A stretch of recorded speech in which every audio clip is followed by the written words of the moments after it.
Seorang lajnah juga bertanya kepada Huzur tentang bagaimana mereka harus memastikan bahwa lajnah dan nasirat mampu melindungi diri mereka dari penggunaan AI yang berbahaya. Ini bukanlah sesuatu yang baru, saya telah mengatakan hal ini sejak beberapa waktu yang lalu. AI sedang digunakan secara keliru, tetapi kita harus merenungkan bagaimana kita dapat memanfaatkannya dengan cara yang lebih bermanfaat. Anda harus meningkatkan kesadaran tentang hal ini di antara anggota lajnah dan menjelaskan bahaya-bahaya AI. Jelaskanlah kepada semua anggota nasirat dari usia 11 hingga 15 tahun tentang bahaya dan manfaat AI dan bagaimana kita harus melindungi diri kita dari aspek-aspek negatifnya.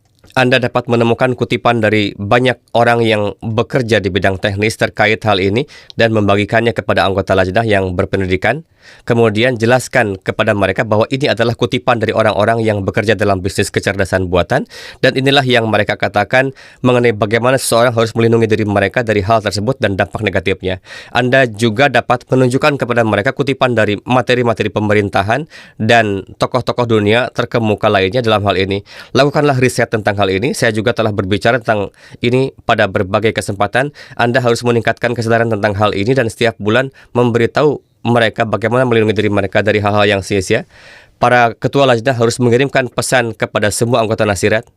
Kirimkanlah pesan singkat yang terdiri 4 atau 5 baris yang berisi kutipan dari Al-Quran, hadis, tulisan-tulisan Hadrat Masih Maud salam dan para khalifahnya yang menjelaskan bagaimana kita harus melindungi diri kita dari hal-hal ini, baik itu kecerdasan buatan atau segala jenis penyalahgunaan media sosial. Saya telah berbicara tentang hal ini sejak cukup lama dan saya selalu berbicara tentang AI. Seseorang juga dapat memperoleh manfaat dari AI, namun Anda harus melihat bagaimana membimbing anggota lajnah Anda dalam menggunakannya untuk memperoleh manfaat. Mintalah bantuan dari mereka yang bekerja di bidang teknis ini, dan setiap bulan atau setiap 2 bulan sekali, adakanlah kelas untuk menjelaskan apa saja bahaya dan manfaatnya, bagaimana dunia telah menggunakannya untuk kebaikan atau mengalami kerugian darinya selama 2 bulan terakhir. Semua hal ini harus dipertimbangkan dengan cermat. Oke? Baik, Huzur.